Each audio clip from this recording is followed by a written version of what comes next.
Thank you. Good morning. We are back on the record for the sentencing on People versus Lawrence Nassar, docket 17-526FC. All counsel, your appearances for the record.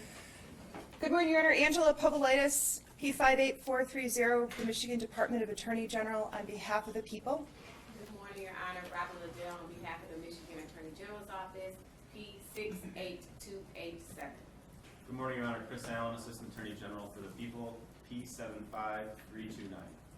And again, seated at the table with the prosecution team is Chief Jim Dunlap of the Michigan State University Police Department and Detective Lieutenant Andrew Munford, the officer in charge of this case.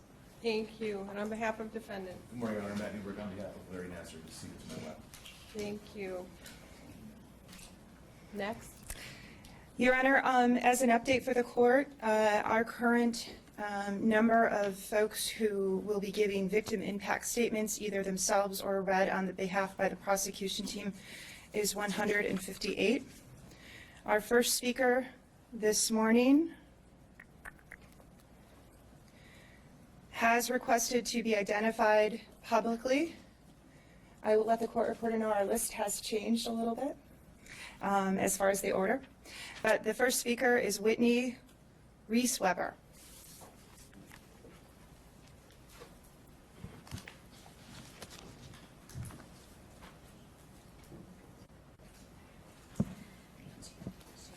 Good morning. Good morning. Thank you for being here. Thank you, Your Honor. Yes.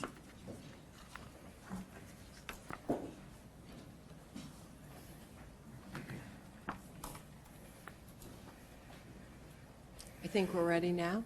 Could you please state and spell your name for the record? My name is actually Whitney Burns. I've gone back to my legal name. It's Whitney, W-H-I-T-N-E-Y, Burns, B-U-R-N-S. Thank you. What would you like me to know?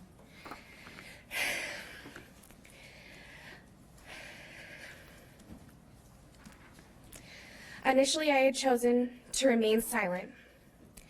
Hearing the courageous voices of my peers has given me the strength and voice to speak out and tell my story. I met Larry Nassar in January 2002 when I was 15 and a sophomore at Okemos High School. I was young and naive with no experience of tragedy or hardship until my family was involved in a head-on car collision during Christmas break 2001. The car was instantly demolished and they had to pry us out with the jaws of life. This accident caused my mother to be hospitalized and later placed in a rehab facility for several months. Doctors fought to save her foot from amputation, and she endured a lifetime of experimental surgeries to repair it. It left our family friend who had joined us for part of her Christmas break in critical life-threatening condition with countless injuries, including spine and nerve damage that was never repaired. At one point, we thought she was going to die. I found myself in a wheelchair with a knee brace, wrist brace, and back brace due to compression fractures. Our family was referred to the famed Dr. Nassar. I was a dancer and we were told that he would be able to help me. I wanted to get back to my life and to ballet as quickly as I could.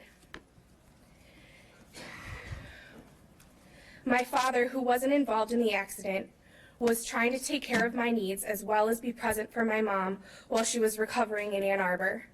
Our family was so vulnerable during this time.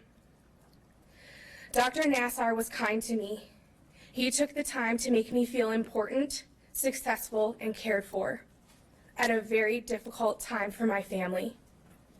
I gave this man my trust, and I held to that trust for all of these years, never wanting to believe what I knew in my heart to be true. This man took advantage of me. I have grown up, and the waves of life in all its harshness have tossed across the edges of this pain and have rounded them. Perspective has been gained with time and made me forget much of what I felt in the moment. When I saw Nassar's face on the news, I immediately knew. I stopped dead in my tracks and the truth came crashing down around me. This happened to me. This man inappropriately touched me, and it was wrong. Sometimes reality becomes much larger than we can physically calculate, and we have to break it down. In my moments with Nassar, I was robbed of my ability to dream for my future. I had to break things down much smaller in order to survive. As this man's hands were touching places that I'd never let anyone touch, I began to break it down as small as my 15-year-old mind could. I told myself I could make it one more second without exploding with all the anger inside of me. I could be a good kid. I could let this man help me without causing more trouble for my family, more grief for my father, the man who had been my confidant and white knight my entire life. One more second, Whitney. You can make it one more second. It went like this moment by moment, even after his touching ended. The complexity of what this man did to my emotional development is something I am only beginning to grasp. I was powerless to overcome my emotions or to get any sort of help because these were feelings I suppressed and thought I was crazy for having. Larry Nassar, along with stealing my innocence, left me with a complex feeling of being misunderstood. Misunderstood by my parents, by my doctors, by my friends. Most of all, I was misunderstood by myself.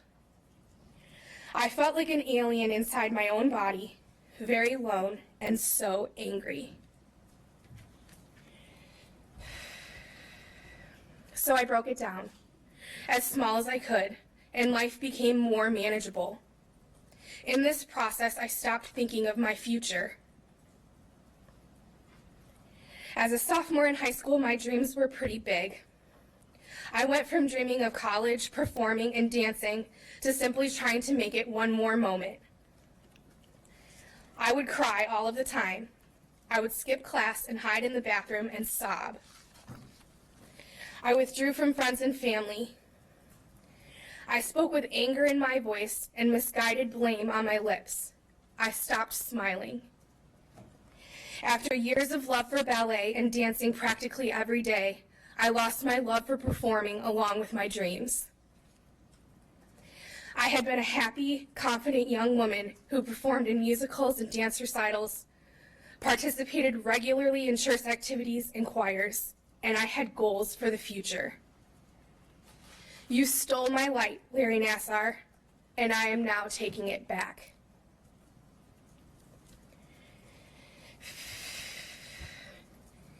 Standing here now as a 31-year-old mother of my own happy, innocent girls, my eyes are finally open to the control you had over me for all of these years.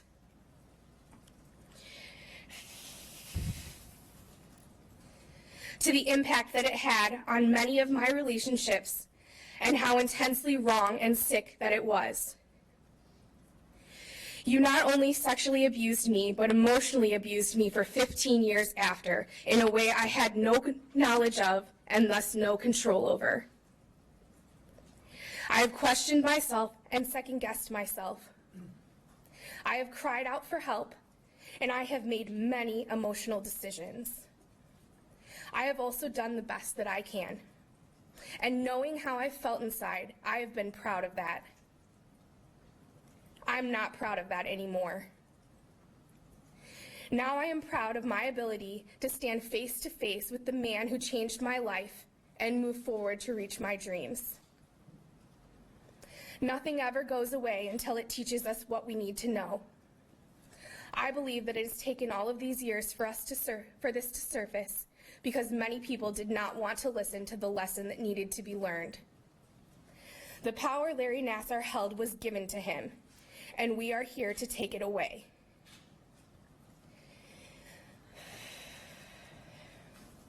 To Larry Nassar and the others who hold responsibility for this, I simply have to say that the truth always comes out. Time is most powerful. With time, your victims have grown powerful too. I am more than ready to put this behind me and pray that the trials we have all faced will at least ensure that this does not happen in the future. I place my faith in God and in our justice system and know the time is going to bring us the truth. Larry Nassar, I am glad to participate in the end for you, but let me tell you something. My success has only just begun. Thank you, ma'am. You are powerful. Your words will crash around him for the rest of his life. And I understand you perfectly, and you are not alone. If you look at these past, what are we on now, day 6? All of these people have come together unified to speak very similar words. We all understand you and are beside you, and you have sister survivors who will stand with you whenever you need it. Thank you so much for your bravery and taking yourself back. Your voice matters. You matter. Thank you. Thank you very much.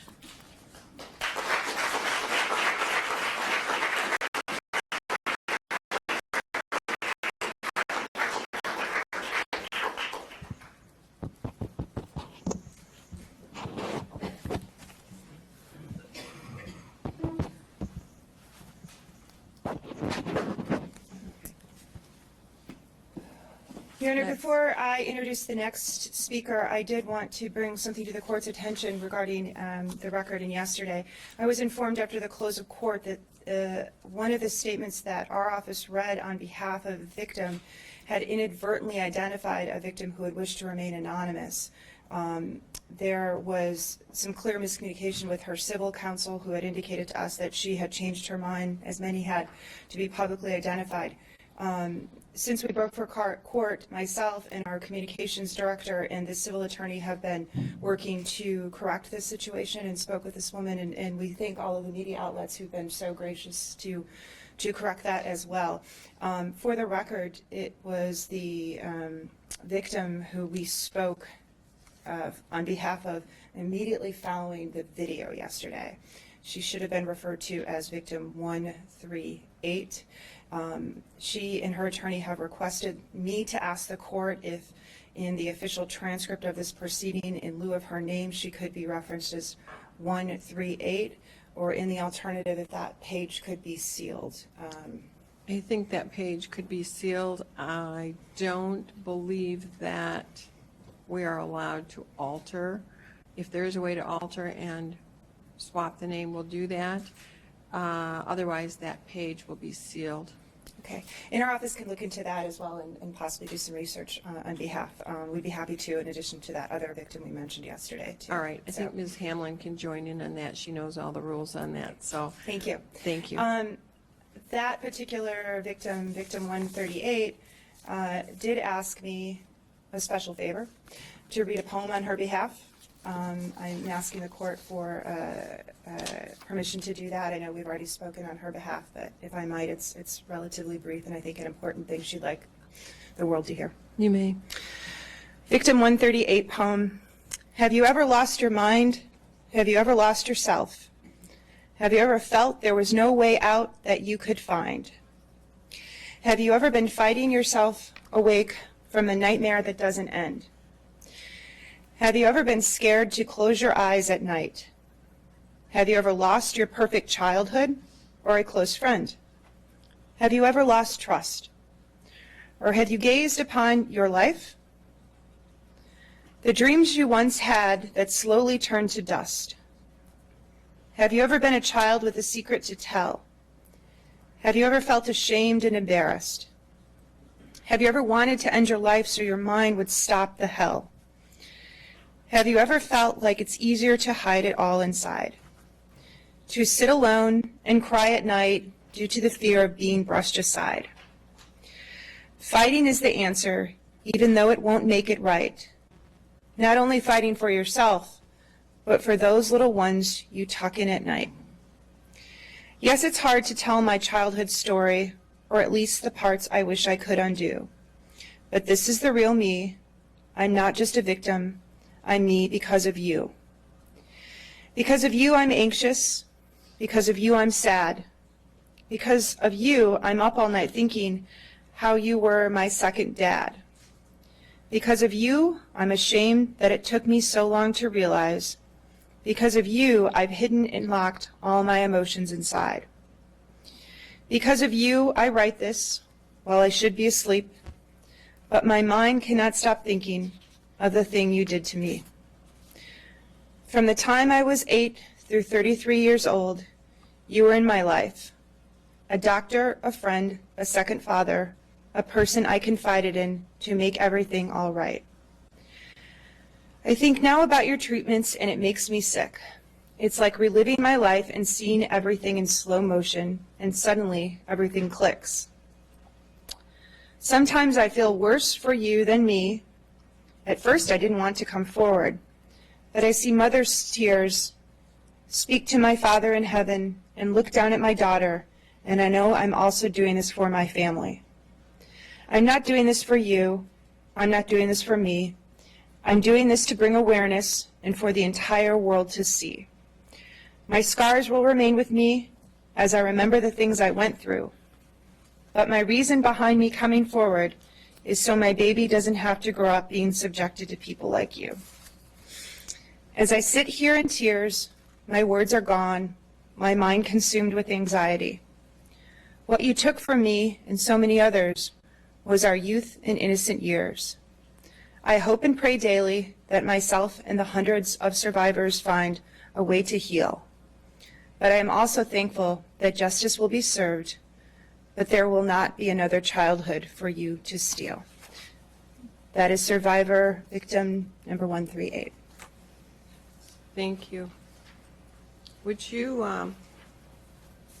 ask 138 if we could make a copy of her poem and provide it to defendant so he may read it? I think that is a nice summary of all of the sister survivors' sentiments and of everything we've heard. I don't know if he'll ever read the transcript. I don't know if he's listening now and really absorbing what detriment has been out there, the destruction to the victims. But I think that at some point, I'm hopeful he'll actually read that and internalize it. So with her permission, I would like to do that. I will do that, Your Honor, and it is very, very well done and a beautiful poem. It is very well done. I think it's fitting that he own a copy. Thank you. Next. Your Honor, our next survivor has agreed to be publicly identified. Is that correct, Ms. Snyder? Okay. We got a little process in place today. I am asking Isabel Hutchins to come forward, please.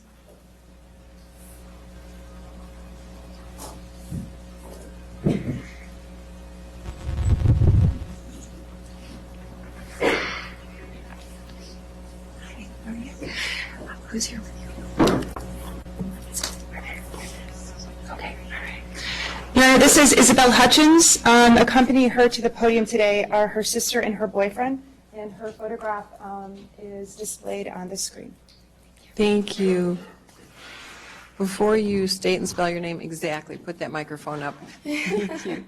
All right, you've got it right. Yep. Could you please state and spell your name for the record?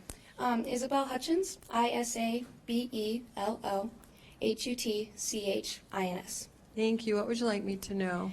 First off, Your Honor, I would personally like to thank you for extending the days and allowing more women to come forward and tell their story.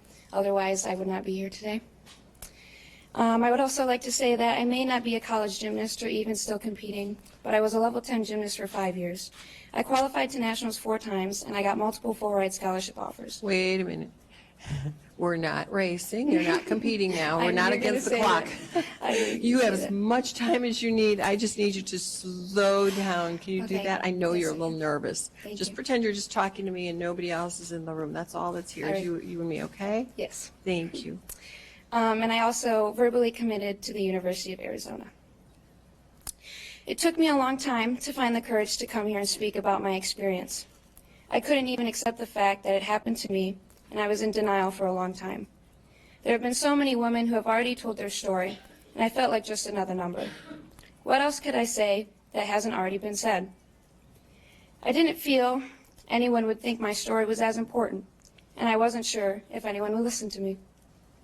I've been told in my entire gymnastics career to not question authority, as it was disrespectful, and I was told not to speak up. Therefore, I felt like I didn't have a voice.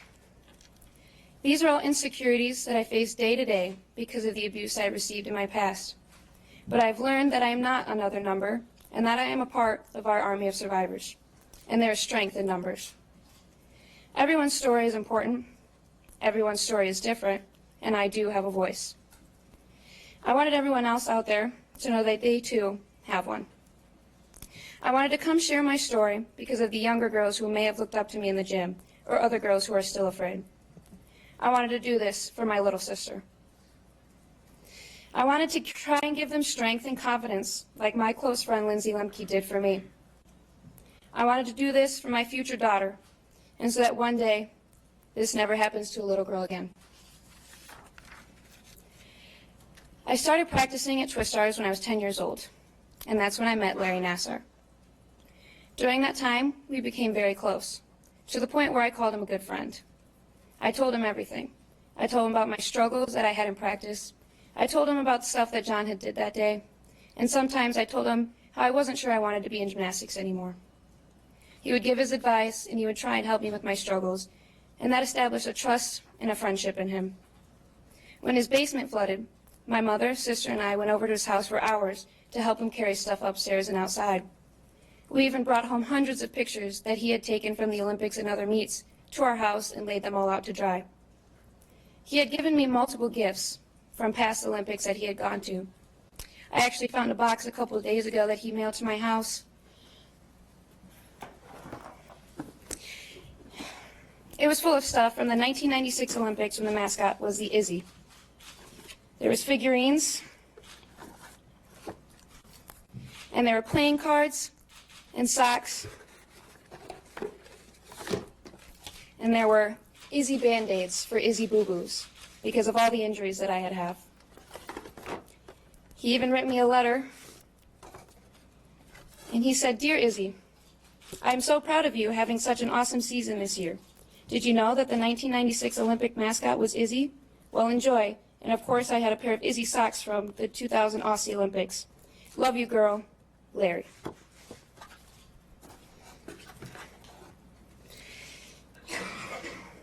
He also had given me these Chinese healing balls, which unfortunately did not heal any of the pain that he has caused me.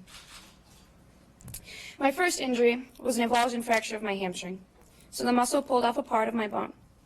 Larry said that one of the main parts of rehab was trying to get range of motion back. So while in the back room with Twistars, he said that the easiest way to stretch it without pain was to insert his fingers inside my vagina and press up against the insertion of the muscle. He would perform this treatment without gloves, without asking my parents, and without anyone else in the room. And he did this treatment for months while my hamstring healed. I also had the same injury happen to the other leg, which called for the same treatment. Every time I saw him, he told me he would even show John how to stretch me the same way, but without penetration. I remember a conversation after seeing him during two-a-days with a teammate in the bathroom. I told her what he did, and I asked if it was weird at all. She said no, he did the same thing to me. So being only 10 years old, him being the most trusted doctor that all of my teammates saw, and having a friend say that she experienced the same thing, I thought nothing of it. Later in 2011, I had the worst injury of my career. What probably started out as something small escalated into something major. I had been experiencing pain in my lower leg for a couple weeks. I didn't say anything immediately because I knew that John would yell at me and because regionals were coming up. It got to a point where it started to hurt more, so I finally said something to John, willing to take his wrath. He told me that I had to go see Larry to get it checked out. So I saw Larry, and he examined it, and he thought there was nothing wrong. Therefore, if Larry said nothing was wrong, then nothing was wrong, even if it hurt me to walk. And I was not allowed to get a second opinion. I continued for a couple more weeks, and I would go to Larry's house after practice and into his basement, where he would set up a massage table next to the fireplace. He would try and rub down a bump on my leg that was actually calcification trying to heal and protect my leg. He would then continue to massage the rest of my body to help with my sore muscles. a massage that was very personal and consisted of his bare hands running across my private areas. We would stay until 11 o'clock and then drive 2 hours home. Some nights we wouldn't get home until 1 or 2 in the morning. Then, during a practice the week of nationals, I could barely walk because my leg hurt so bad. I ended up getting screamed at and kicked out of the gym, and I went to the ER immediately after. The x-ray showed a broken leg. It looked like an axe splitting a piece of wood, and every time that I tumbled, the bone splintered more and more. So for over a month, I practiced, competed, and made it to nationals on a broken leg because Larry Nassar said that there was nothing wrong. And we believed the child molesting doctor over the child who was the one experiencing the pain. To this day, I wonder if I was ever getting accurate medical treatment. After my leg, I also had a serious elbow injury that needed surgery. I still cannot straighten my arm all the way. It cracks and pops every time I move it, and I still have a lot of pain. I have even been told by an orthopedic surgeon that I shadowed recently that I needed to have another surgery because it was still not fixed. Did he ignore what was wrong with my leg so that I would continue seeing him for longer? Did he not try to get my elbow completely healed for the same reason? Am I still having pain today because my doctor was more concerned with sexually abusing me than he was about my physical health? The dynamic duo, that is Larry Nassar and John Geddert, had lasting effects on me that go beyond physical ones. My gymnastics career ended then, even though I continued for a couple years after leaving Twistars. What was once a sport that I loved since I was 5 years old and would give up school and a social life for, turned into my own personal prison. I hated going to practice every day, and I would often get sick because of how afraid I was. They also changed who I was as a person. Because after the physical and emotional abuse, I was never the same. Everything about me changed. I was known in the gym, ever since I was little, as a crazy, weird, and energetic girl. I was goofy, I cracked jokes, and I wasn't afraid to say anything, and I was confident in who I was. I always had a smile on my face, and I tried to make others around me happy too. But I am no longer that person.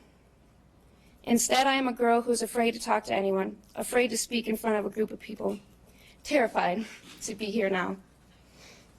Because of the monster that is Larry Nassar, I am afraid to trust anyone. Because the actions that I thought were friendly and caring were actually twisted and part of grooming me so that he could sexually abuse me whenever he pleased.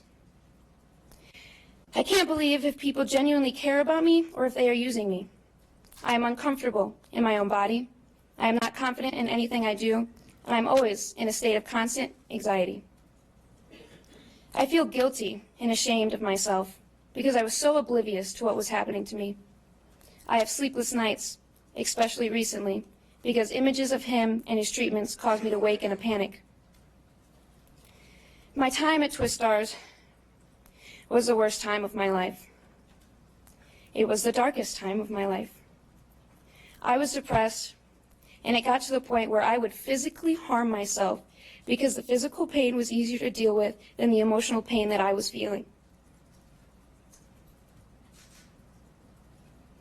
I often wondered if it would have been easier to just not live at all. I finally ended my gymnastics career in 2015 after not having enough strength to come back after needing knee surgery. Being out of the environment helped me heal emotionally some, but it takes more than just that to fully heal from something that I went through. And I went through it alone, but I shouldn't have had to. I shouldn't have had to go through it at all. John Geddert, USAG, and MSU, how could you have let this happen? How could you have not said anything or not done anything? If you are not a part of the solution, then you are a part of the problem. And by standing by and sweeping it under the rug, you are just as disgusting. If it had been your own daughters, would you still have remained silent? I don't think you would have. John, I find it funny that you tried to keep us all silent for so long, and now you're the one who is silent. We are just merely distractions to you. And I'm sorry that your beloved doctor sexually abusing me was such a distraction to you. Because it surely hasn't been a distraction at all to me for these 9 years. That's sarcasm, by the way. It has been a distraction. We found our voice, and we are calling you out. But you are nowhere to be found, hiding, and hoping that you can just sneak out of this. But you can't. And we will come for you next. Your Honor, may I have the permission to address the defendant? Absolutely, proceed. Finally, Larry, I think it is important for you to know that when I wanted to grow up, I wanted to be a sports medicine physician. I wanted to be like you. I even called you, asking which undergrad route I should take. So I pursued pre-med in college. When I found out and I realized what you had done to me and to hundreds of other women, I was so sickened that I couldn't stand the thought of being anything like you. I wanted to throw all I had done away, and I wanted to completely change my major. But I realized something. You were never a real doctor. You did not heal me, you only hurt me. And I hope that eventually I can bring good back into the medical community. And I pray that I can eventually earn the real trust of athletes again. So I promised myself I would continue and go to medical school and become the doctor that you never were and that you never could be. Thank you, Your Honor. That was a very confident, brave, well-spoken speech, and I applaud you for going into the medical field because I think any one of us would be happy to be in your medical office. Thank you. I believe you, and I thank you so much for trusting us with your story. We all look up to you. There isn't anybody who doubts you or who doesn't look up to you, and I see how proud your sister and your boyfriend are, and this whole room you can't see, but they're all proud of you as well. You have a name. You are not a number. You have a voice, and your words are so important, and I hope now you begin the real healing because you matter. Do not self-harm. Do not do any of those negative things. You are a positive role model survivor. Please continue on this path and with that lovely voice of yours. Thank you so much for being here. Thank you.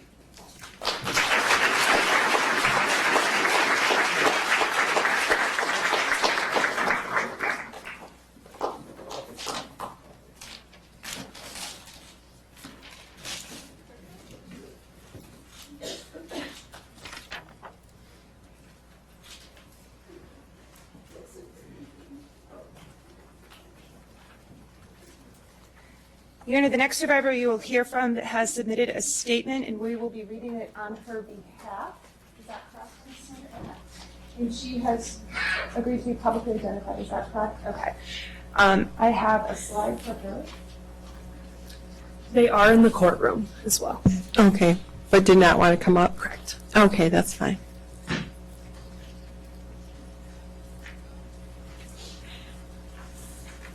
We'll next hear the statement of Megan Ashcraft. Thank you. Please state and spell her name for the record. It's Megan Ashcraft, MEAGHAN,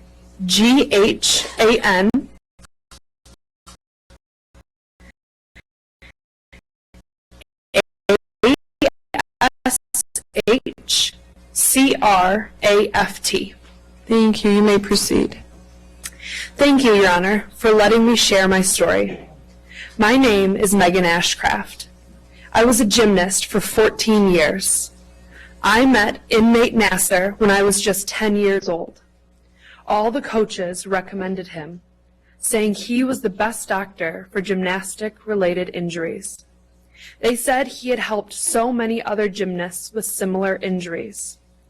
I needed to get heel cups for an injury on my growth plate. It was a normal appointment. I saw him a few times after that, and he just treated my ankles. He made me feel safe, made me feel like I was going to be somebody one day. He was always complimenting me, always making me laugh and smile. I now know he was grooming me. Then, at 11 years old, I got injured. He treated me, but also began to give me a special treatment, saying my hips had something to do with my ankles hurting. He was a doctor. I believed him. I was so unaware of what was actually happening. I believed whatever he was doing was going to help, even though it was so uncomfortable. While my mom was present in the room, he would slide over in the roller chair to my side and ask me to lay flat. He would then position himself in such a way that my mother, though not paying much attention, was unable to see what he was doing. Sliding his ungloved hand in between my legs, saying my hips were out of line, resulting in my leg and foot pain. Again, I believed him. It was then that he began to touch me in places a little girl should never be touched. He finished up the appointment and sent me home. I never spoke of what happened that day. I saw him many times after, each time doing the same thing, telling me my hips were causing me pain, so he would do one of his special treatments. This went on for 2 years. I was so young and naive. I had no idea what this monster was doing to me. One of the last times I saw inmate Nassar was for my rib cage. I was 13 at the time. He again touched my anus and vagina repeatedly, then sliding his ungloved hand inside of me, and he pushed his fingers in and out for about 5 minutes while pressing down on my abdominal area. It made me feel so gross. He, like the other times, was telling me he was going to help my hips because my one hip seems to lock up. He wanted to help me even though I had only gone in for a popped out rib. I didn't want to question him and what he was doing to help me. He was my doctor. I knew he had made me feel gross before, and he had made me so uncomfortable, but I didn't understand why. Who am I to question the best gymnastics doctor in the world? Who am I to question his medical treatments? For so many years after this, I was always so depressed, never wanting to be touched and hating myself. I began to self-harm and was so angry at my own body. But why? I had always been taught to trust doctors, that they will make you feel better. Well, Larry made me feel 100 times worse. He used my body for his own gain. He took advantage of me when I had no voice to speak up. And to be honest, I didn't realize the awful thing he had done to me until all this stuff started coming out. The stories about how he treated so many other girls. I realized in that moment that this predator, this pedophile, had been sexually abusing me when I was a little child. He did this to so many girls, so many innocent girls. I never wanted to actually speak about this publicly because I still feel shame when recalling the events that happened to me. How did I not realize this was sexual abuse? How did I not realize this was sexual abuse was the question I asked myself for months after hearing all of this. Why didn't I say anything about what he had been doing to me? I was clueless. I had no idea the trauma that had been happening to me. I trusted him with my body. I trusted him as a doctor. He betrayed so many people's trust. I still will not let a male doctor touch me from the waist down. As a teenager, I wouldn't even let a male doctor treat me, and I figured it was just me being a teenager and that there was something wrong with who I was, that the problem was me. I now know it wasn't me. It was the fact a man I trusted had been assaulting me without me even realizing it. I felt it was in my heart I needed to speak out and say that I am no longer a victim of sexual abuse. I am a survivor. Though I will forever have to say, me too, I will not let that define who I will be in the future. This has taught me that I am brave, I am strong, and I will overcome what has happened to me at the hands of this monster. I hope after all this is done that we, all the amazingly strong survivors, can have some peace knowing that Larry, inmate Nassar, will be locked away and not able to hurt anyone anymore. Thank you, Your Honor, for letting me speak my truth. Thank you very much for that brave statement. above the Me Too, I want you to put survivor, because those words tell me that you're healing, you're speaking up now, and your statement takes your power back. He's the gross one. He's the shameful one. You are glorious. I wish you well. Thank you for speaking today.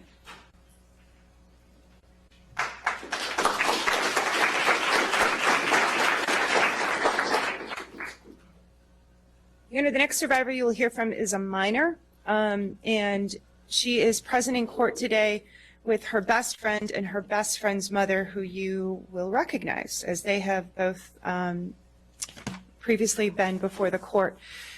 She's 17. Her parents are out of the country. Her parents and I have been in contact. We have met previously. They have given permission for her friend's mother, who's also a good friend of them, to give you permission if necessary and to be questioned. We also have emails indicating the same as well, that they are comfortable with having their daughter publicly identified. But before I put her name on the record, I would ask them to come forward. They already have. All right. And this is the survivor you will be hearing from. All right. And this is Suzanne Tomashow, Dr. Suzanne Tomashow, and Jessica Tomashow. And Suzanne has permission from the survivor's mother to speak. please raise your right hand. Do you swear or affirm the testimony you're about to provide will be the truth, whole truth, and nothing but the truth under penalty of perjury? Yes, I do. Thank you. You may put your hand down. Please state and spell your name for the record. And just move closer to the podium so you don't have to bend over. You're Good fine. morning, and thank Good you. morning. Suzanne Tomashow, SuzanneThomashow. Thank you. And you have spoken to this beautiful woman's mother, Yes, both her mother and father. and they've given you permission to speak with me on her behalf. Yes, they have, Your Honor. And did anyone force, threaten, or coerce them as far as you know, or what they've indicated? Or did they force, threaten, or you to come here and give permission? No, they did not. Has anyone promised anything or paid anything for her testimony? No, Your Honor. And based on your conversation and what you know, you all believe that this is in her best interest that she testify publicly. Yes, Your Honor. Thank you for being here. Thank you. That, coupled with the statements that the prosecutor has, I will allow her to speak and find that it's in her best interest. You may proceed. Come right up to the microphone. Counsel, can you just pull that microphone a little bit closer or stand it up Like this, or aim it? perhaps? So I just want to make sure, yes, so it's, yes, thank you, much better. Your Honor, this is Natalie Woodland, and she's here with her friend, Jessica Tomashow, who is our victim A in this case. And I do have a photograph of Natalie that I would like to display.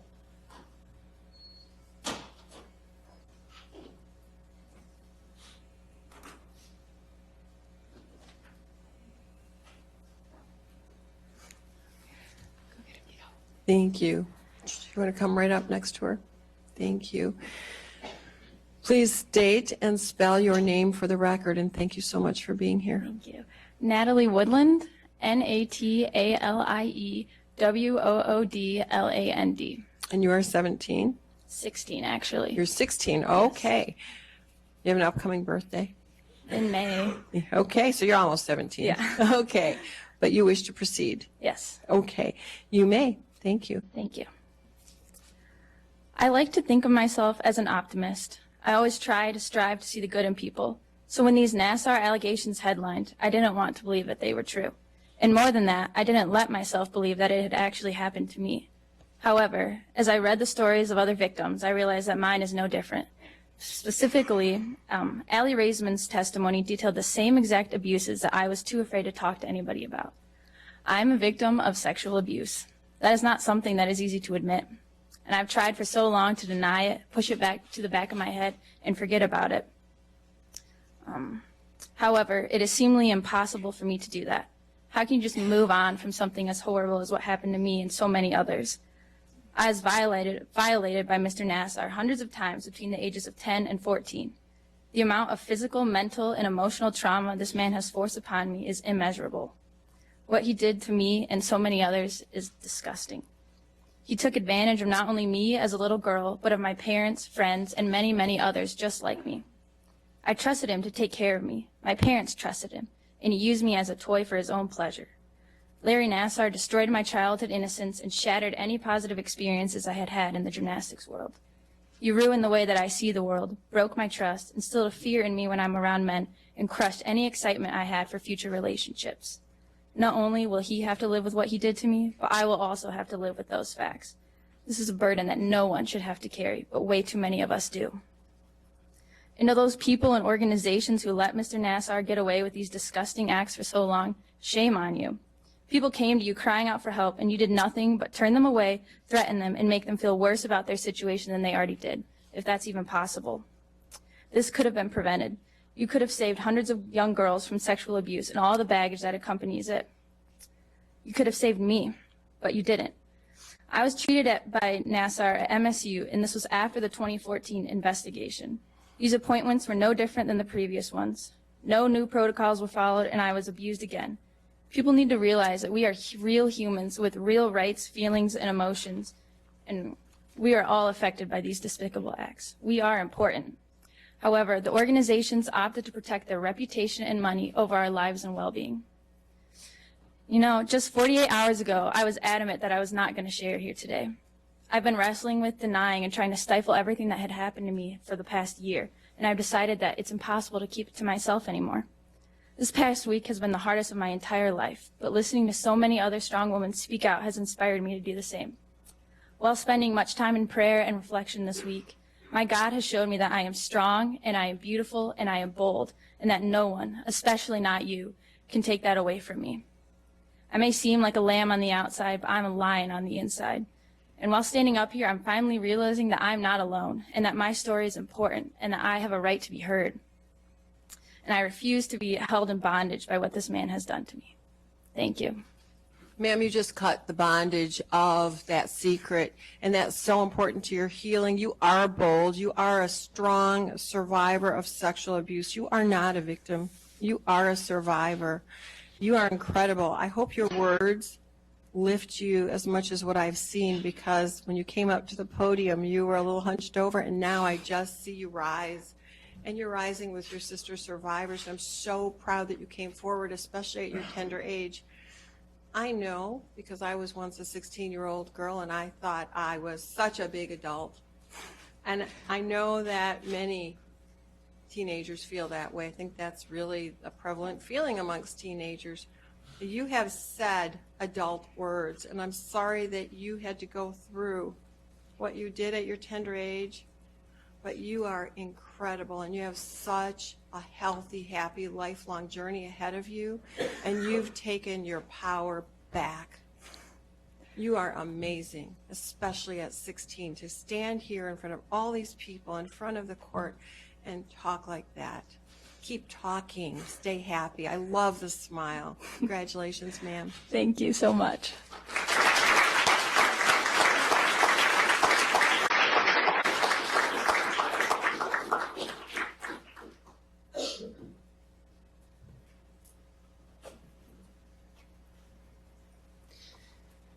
Your Honor, it's my understanding the next speaker is going to be publicly identified, but I want to confirm that because that's a recent change, and she is a minor.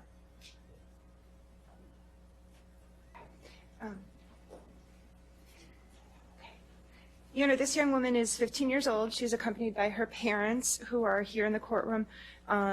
This is her mother, Ann, and I'm sorry, Scott is here. So I'll let you question them as you have previously before we put her name on the record. Thank you, Mom. Please come forward. Raise your right hand. Do you swear or affirm the testimony you're about to provide will be the truth, whole truth, and nothing but the truth under penalty of perjury? I do. Thank you. Put your hand down. Thank you for being here. Please state and spell your name for the record. Ann Swinehart, ANNESWINEHART. Thank you. And your daughter is 15 years old? She is. And you've discussed talking publicly about what's occurred with her. Is that correct? We have. And you're allowing her to go public? Yes, Do you believe it's in her best interest? I do.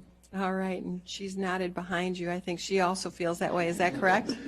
Yes. Okay, and no one has forced, threatened, or promised you anything or paid you anything for this testimony, is that correct? That is correct. Thank you.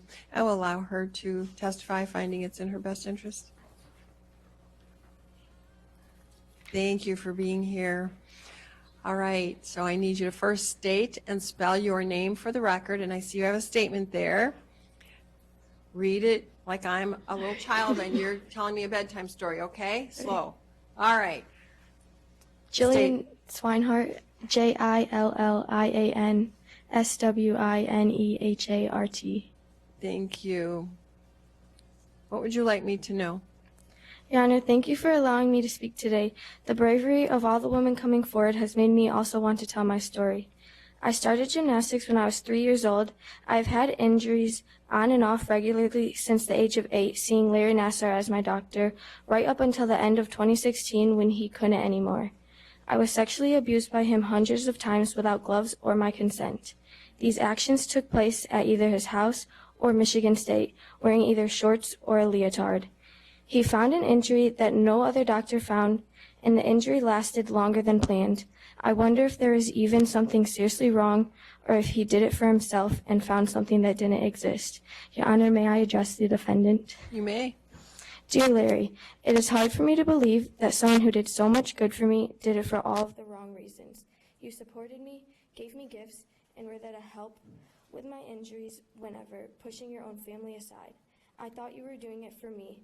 I thought you were a good person. I thought I could trust you, but I was wrong. What you did to me and so many others is so wrong, and you will never be forgiven for your actions. I still struggle to believe that all of this is true, but I know it is. I hope that with many of your victims speaking out about it, you feel horrible for what you did, but I know that you don't. Someone that would do what you did could never feel bad about it. I can't even talk about what you have done to me in specifics to the people that I trust with everything in me, because the thought of it makes me so uncomfortable, weird, and sick. I know that I should not feel ashamed of what happened to me, because it was not my fault at all. It was yours. All of this is your fault. You have caused me and so many other girls so much pain and suffering just for your own pleasure. You have to be the most sick and twisted person ever to do that to young girls. It is hard for me to trust new people because I don't know what their motive is.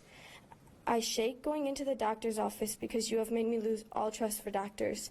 I don't like to tell my coaches when something is hurting because that means I have to go see a doctor. You made me want to become a doctor when I was younger. I wanted to be like you. Now I want to be nothing like you, but I'm not going to let it stop me from my goals and dreams. Even though you have caused me to lose trust in doctors, you have made me want to become one even more, because then I can make sure that this will not happen to anyone else. I am a victim of your trap and manipulation, but it is not going to stop me. I fell into your trap at 8 years old. I trusted you and stood up for you for so long, just like many others that you have tricked. I do not blame any of this on my coaches. They have kept my love for the sport in place even after what you have done. I blame this on you. It was your actions that caused all of this. Now it is time for you to get what you deserve. I want to thank all of the other victims for giving me the strength to come here today and tell my story. Thank you. Sam, you also are strong, and you are brave, and you are a survivor. Don't call yourself a victim anymore. I know we use that because you were a victim of this, but you are now a very strong voice, a survivor. And you were never weird, and you were never sick. Defendant was weird and sick and still is. I don't know what will heal him. I don't know that that's possible, but I do know it's possible for you to heal and to be the best doctor ever. And I think your words have made him feel uncomfortable for the rest of his life. Thank you so much for being here. I will consider what you've had to say at sentencing. You are so strong at 15. I am so proud of you. Thank you for being here. Thank you.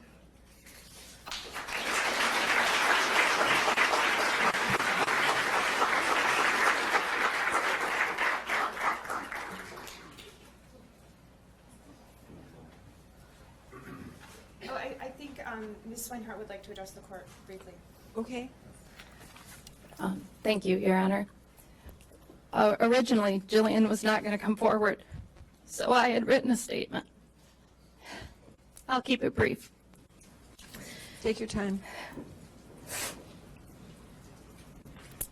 In 2010, my daughter was just starting as a gymnast. She was in a group called Stars because of their potential. When she was 8 years old, they discovered a deformity in her back, and she began to experience back pain and was sent to Dr. Nassar. After hearing about him, I remember thinking how lucky we were to have this elite gym and the best Olympic doctor right in our backyard. Instead, what I thought was luck has turned into a nightmare. May I address the defendant? You may. I cannot speak for what my daughter is going through. I can only speak for what I am experiencing as a parent. I willingly took my most precious gift in this world to you, and you hurt her physically, mentally, and emotionally. And she was only 8.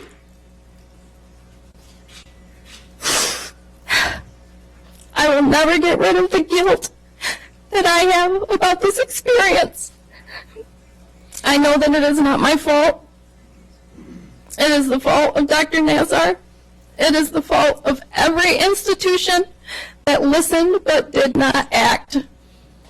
My daughter was still a patient of Dr. Nassar from 2014 to 2016. If MSU or the USAG had had a process in place and told parents that Dr. Nassar was being investigated, if they had not allowed him to continue, then my child would have experienced 2 less years of trauma. Instead, he was allowed to tell me that he was leaving the USAG to spend time with his family. Even so, I have read and heard the other victims speak, and I hear the same stories over and over. I cannot help but think, how did I miss the red flags? How is it that I misinterpreted your intent so wrongly? I wanted my daughter to get better, to achieve her dreams, to participate and succeed in a sport she loved. Instead, by trusting you, I have watched her sink into a girl that is sad and humiliated and afraid to trust. I will never forget the day that she said that Larry had done this to her. It's like your world collapses.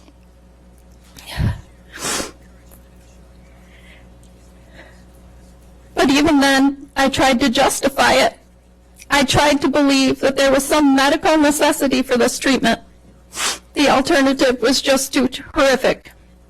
To think that I had let this happen to my child when I was sitting right there.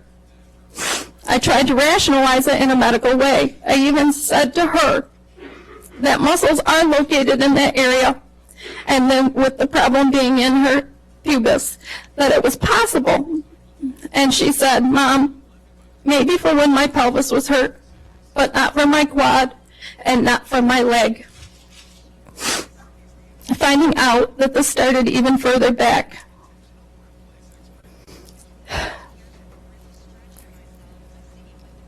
That she would need to be seen only by you to monitor the problem in her back. The burden that I will carry from that is bigger than any prison sentence that you are facing. More questioning led to finding out that while I sat there in your office, in your home, I thought that you were massaging my daughter to help her sore, broken body, and the whole time you were assaulting her. To look back and remember her grimacing in pain, and to now know that it was not a knotted muscle that was caused that. How can a mother ever forgive? Your Honor, I would like to take just a minute to address the people following this story on multimedia outlets. Quit shaming and blaming the parents. Trust me, you would not have known, and you would not have done anything differently. So stop. Gym moms are a special breed of fierce. Look at the strong, passionate ladies we are raising. That should speak for itself. We have a saying in our house that we are all day tough. Parents, I know that I cannot take away the guilt that we all feel, but you are all rock stars. You too are all day tough. To my brave, strong daughter who stepped away from being victim 74, Jillian, you are all day tough. As your world crumbled around you, you have stayed strong. You have overcome adversity in the gym and stayed focused academically. I have often said that I am not sure if gymnastics makes the girl or if a certain type of kid is made for gymnastics. But you and all these ladies have shown that you are all day tough. Thank you. You are a rock star too. You need to forgive yourself. The red flags may have been there, but they were designed to be hidden. You aren't alone in this, and you need to help your daughter as you have been, and I've heard that in your voice. The only way to do that is to forgive yourself and leave the blame here with him. You've just got to do that, because now what you are is a voice for change, and I know how hardcore sports moms are. I know that you're going to be part of the solution and making those changes happen. So leave all the junk with him here and continue to say all day tough and that everybody's a rock star, but remember that you are tough and you are a rock star. And I know that your daughter thinks of you as her hero too. I know she doesn't blame you. The only one to blame here is defendant. Leave the blame here and go out and do great things in the world. Your voice is so strong, and so is your message. Thank you for being here. Thank you.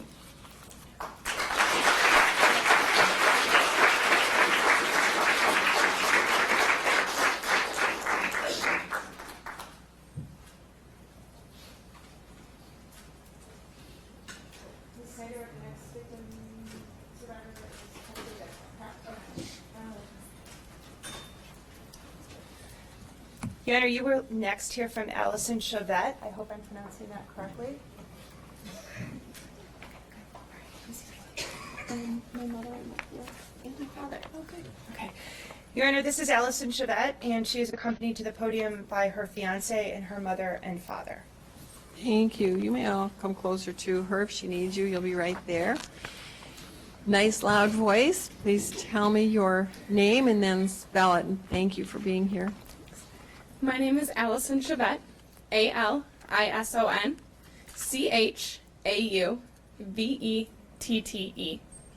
Thank you. What would you like me to know? My story. I'll never forget my mom coming home from parent-teacher conferences my freshman year of high school. My teachers all said I was doing great in class, but a few were worried about me. They told her I'd lost the sparkle in my eyes. As a scared, insecure teenager, it was easy to say I was injured and unable to do gymnastics. But now, 11 years later, as a strong, brave woman, I am ready to tell the truth. It was Larry. Larry Nassar, you stole my sparkle. At first, I was thrilled. I thought I was lucky to have Larry Nassar, the best doctor in the world, a hero in the gymnastics world, as my doctor. But why didn't I feel this way after my first manipulation? I was scared. It wasn't okay, but it had to be okay. He was Dr. Larry Nassar. Looking around the room, images of the Olympians he treated covered the walls. But what was wrong with me? Why did I feel like this? I must be crazy. And the more intimate. I've never even put my fingers there. Will any guy ever believe I'm a virgin? Am I still a virgin? Did he stretch everything out? These are just some of the emotions I felt and thoughts that rushed through my head as a 14-year-old, and they continued for many, many years. Before my first appointment, I had talked to other gymnasts who'd been treated by Nassar. They told me what his treatments included, but they too were young, innocent, and naive. We all thought it was okay. We all trusted him. And we've all spoken now. For whatever reason, I still didn't feel okay. Through high school and college, I was insecure and plagued with anxiety. I didn't go to parties, have boyfriends. I went on my first date my senior year in college. I refused to get close to him for the first 6 months of our relationship. I was terrified of him discovering that I was crazy. It took a long time, but I finally told my deepest secret. I soon discovered he was a real man, the way he cared for me and ensured I was comfortable and taken care of is how every man should treat a woman. He helped me learn how to trust again. Although I'm unsure if I will fully ever trust. I am now 25 years old. I have never had a pap smear. I can't imagine having one. The thought of it is sickening. I take meds now, which help ease my anxiety and allow me to function. I majored in biomedical sciences, worked hard, and achieved the scores needed. But in the end, I decided I couldn't follow my childhood dream of being a doctor. Spending that much time in the medical field, a place that had caused me so much harm, would be unbearable.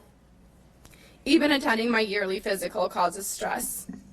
I only set appointments when the office refuses to fill my medications. This, I fear, is trust I will never get back.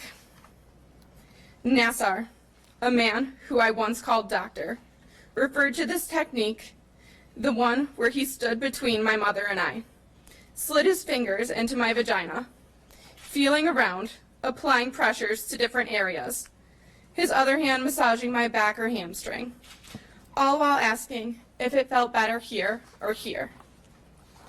This he referred to as manipulation, and this word appears on my medical records when I was treated. Manipulate is defined by a quick Google search as examine or treat a part of the body by feeling or moving it with the hand. Ironically, it is also defined handle or control, typically in a skillful manner. A tool or mechanism. The manipulations Nassar performed are of the second definition I provided. He was in no way treating my body. He was, however, using his position, manipulating me as a person, changing the person I was, preying on me, a young girl, to fulfill his sick fantasies. Larry, I don't know what to say to you. I was raised to see the good in everybody and never to hate. But this is a very difficult thing to do. Maybe you were sick, but in that case, you should have sought help. You obviously needed help. You knew what you were doing was wrong. You, along with others, allowed yourself to become a monster. You were in an environment that was detrimental and should have been removed from it long ago. Imagine if you had sought help or been removed from your position and your sickness disclosed when the abuse was first reported. You would not be sitting here today, listening to all the horrid details, victim after victim after victim. But this is the path you chose to take, and you now get to pay for what you have done. We young girls were fooled, but the world should not have been. USAG, Michigan State University, and society all failed to keep us safe. I did not write this statement telling my secret so that people could feel bad for me. I did this so that the world knows, so that every other girl or boy whose sparkle has been stolen feels empowered, so that they know speaking out is not a bad thing. It is not something we should be afraid of. We all deserve to sparkle. I can't change what happened to myself, nor anyone else, but if my story encourages just one individual to speak out, I will truly be able to say I made the best of a horrible situation and did all I could do. Thank you so much for this opportunity. Ma'am, you have done just that. You have said it just right. Your words were perfect. Your words will keep others safe and allow others to voice what's happened to them, as so many have come forward, and you've seen that that has ignited. Your words ignite other words, other people's strength. And I have to say, the sparkle is back. Thank you. You are hopefully going to trust people in the future enough, at least. I know it's tough. You've got to seek medical care when you need to. Those pap smears and all of that is really important. I don't want to read about you as some casualty that didn't have to be. This was not your fault. There are good people and good doctors in the world. What is your chosen profession now? Undecided. Well, maybe you'll still consider medicine so you can help people like you. We need more good doctors, and I think most of them are good. Every field has a bad person now and then. We're eliminating one. Be one of the good ones. Thank Find you so peace. much. Thank you so much.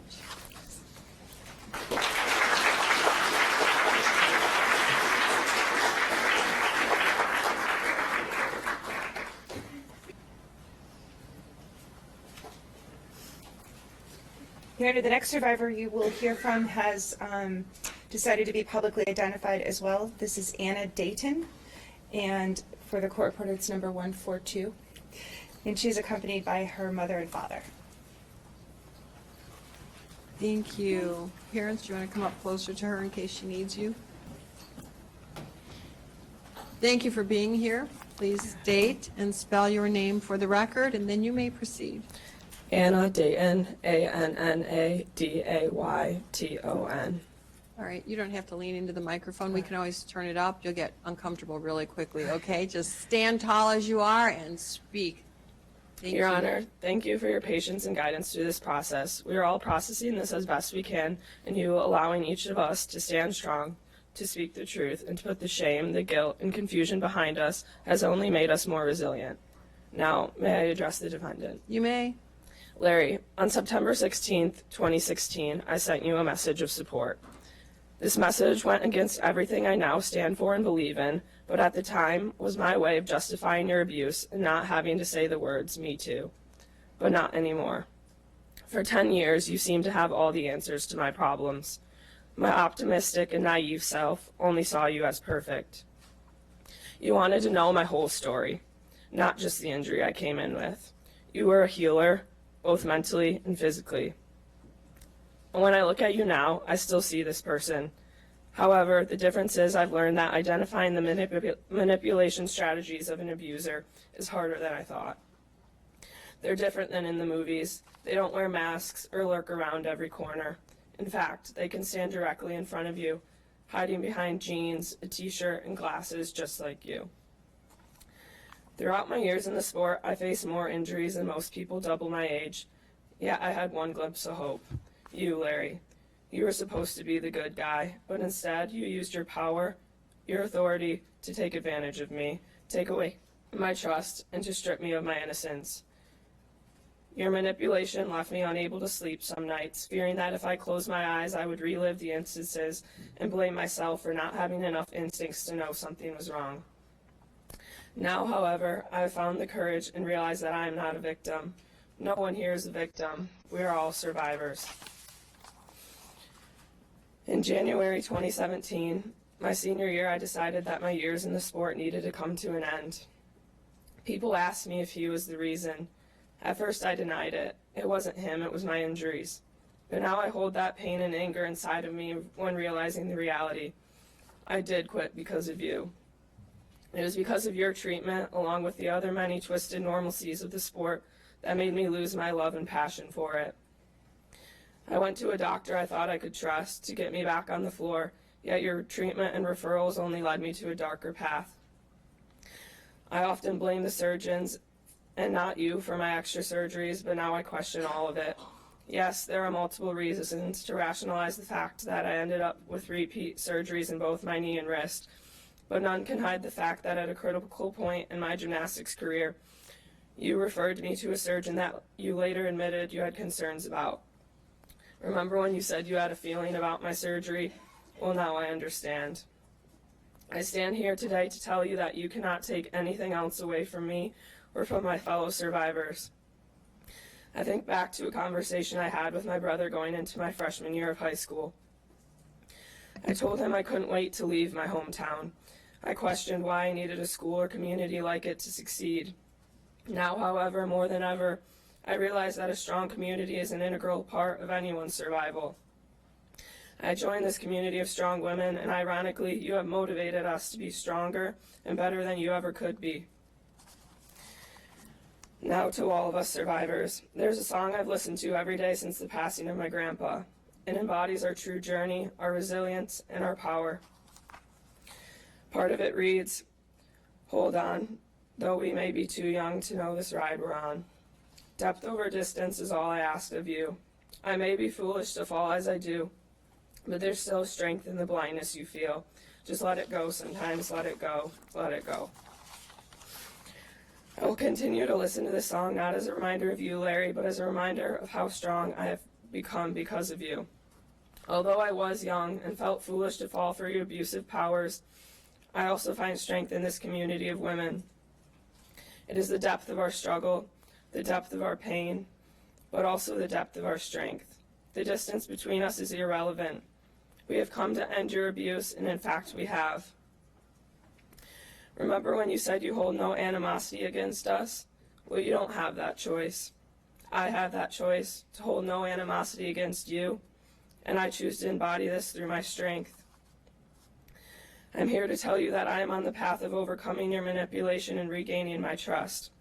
I'm here to take back my power and relinquish yours. From now on, I decide who I become.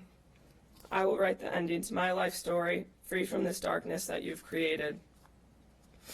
I've always wanted my future daughter to follow in my footsteps, emulating the careless child I once was. But now I want her to be better. I want our voices to be heard and positive changes to be made so she can prosper in her sport of choice without fearing that she would be manipulated like I once was.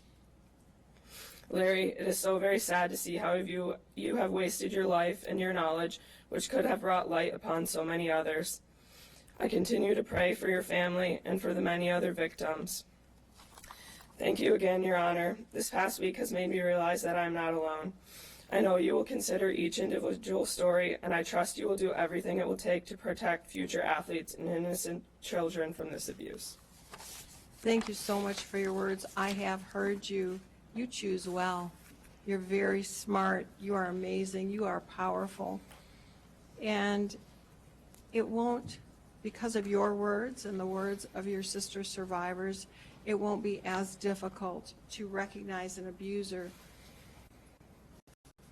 who hides the abuse, because now even trusted people, the message has been sent, even when there's a trusted person, ask questions, and if they can't answer, walk away. You all have that similar message. It's powerful. And from now on, I know I as a parent, and I think parents around the country, people who have yet to be parents, are going to teach differently. Don't trust every single person. Ask questions, because we've all, just like you and your family, trusted doctors. Most of them are good, as I said earlier, but asking those extra questions, we all need to do that, and your message has been heard. You are so strong and have a bright future, and I so applaud you for coming forward. I know this was difficult. I see it in your face, but I'm also seeing how proud you are of yourself, and I hope you remain that way. And as you listen to that song, look in the mirror and tell yourself that you are strong and proud of yourself, and wash away the rest of this.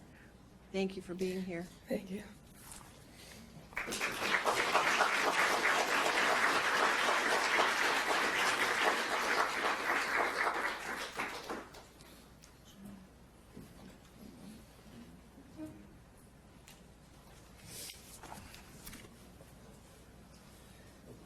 Peter, the next survivor statement will be read by Ms. Liddell from our office. She will be reading a statement that was provided to us by a survivor who wishes to be publicly identified.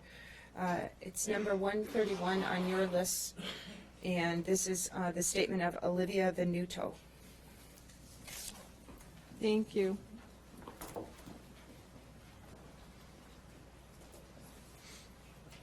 Please state and spell her name for the record, and then speak slowly. I will. Thank you.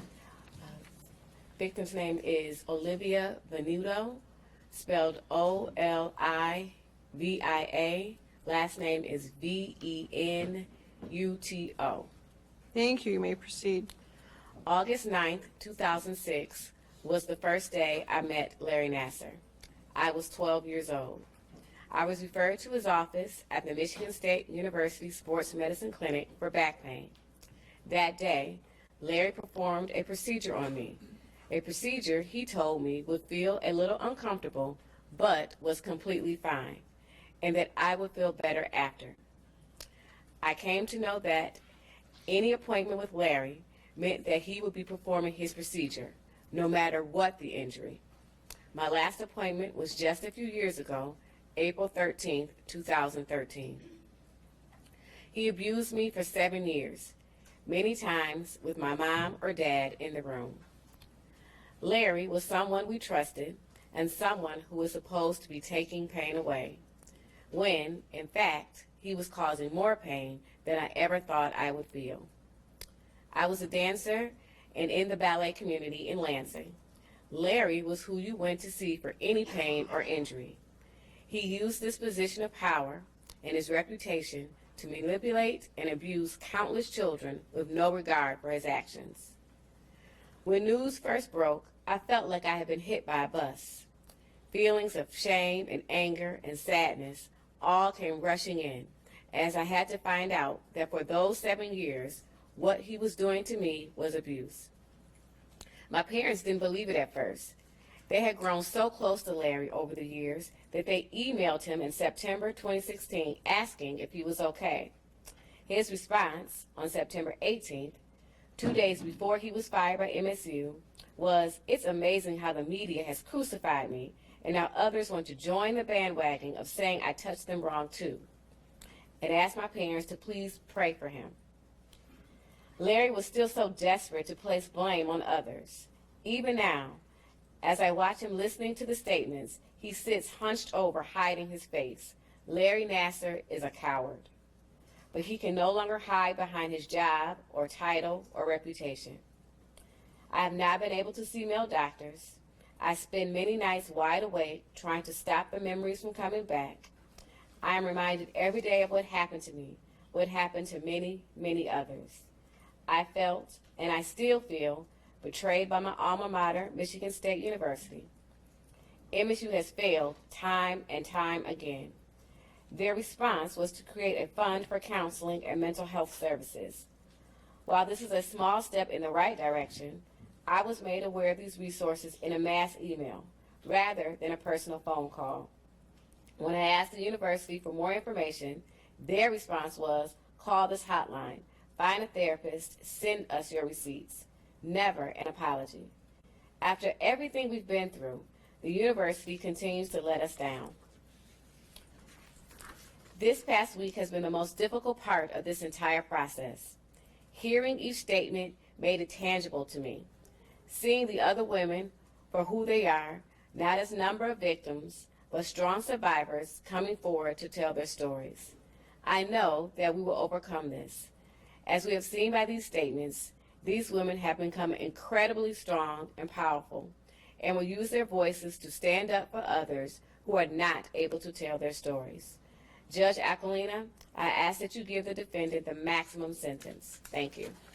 Thank you. I have heard you. I believe you. We all believe you. Your powerful statement made him feel uncomfortable. And I hope it shames and saddens him, but I don't know how he feels, as I said earlier. Defendant, I agree with your statement. Defendant has continued to blame shift, and I'm proud of you for shifting the blame back to him. Thank you for speaking out.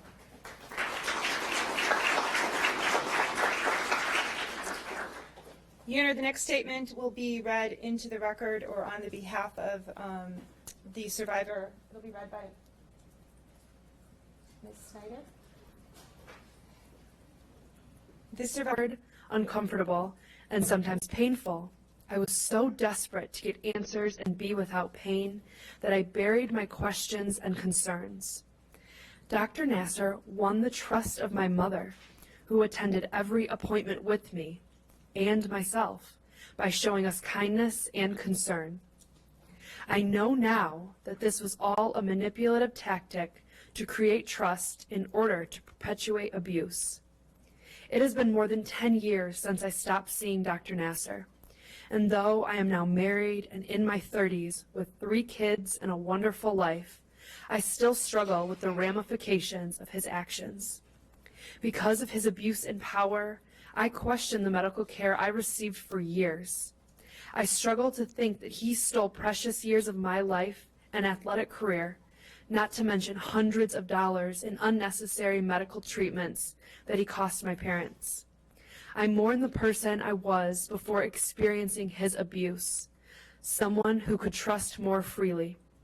I worry for my kids' safety, knowing we live in a world where predators like him disguise themselves as compassionate, caring human beings. I question how a man with such a gift of healing, who had the potential to do such good, could abuse his knowledge of medicine and power in the worst way. These are the long-lasting questions and concerns that will stay with me for the rest of my life. I feel that by coming forward, we victims of Dr. Nassar can help see that justice is served and save other innocent people from the pain and abuse we faced. Sincerely, Sarah.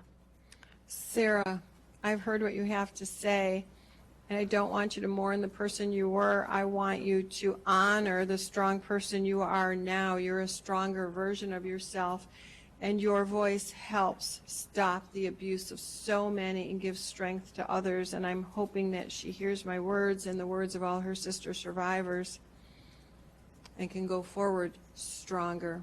At this point, I want to thank her for speaking out, and the rest of you for all being here. You will get your turn, but we're going to take a 15-minute break. Thank you.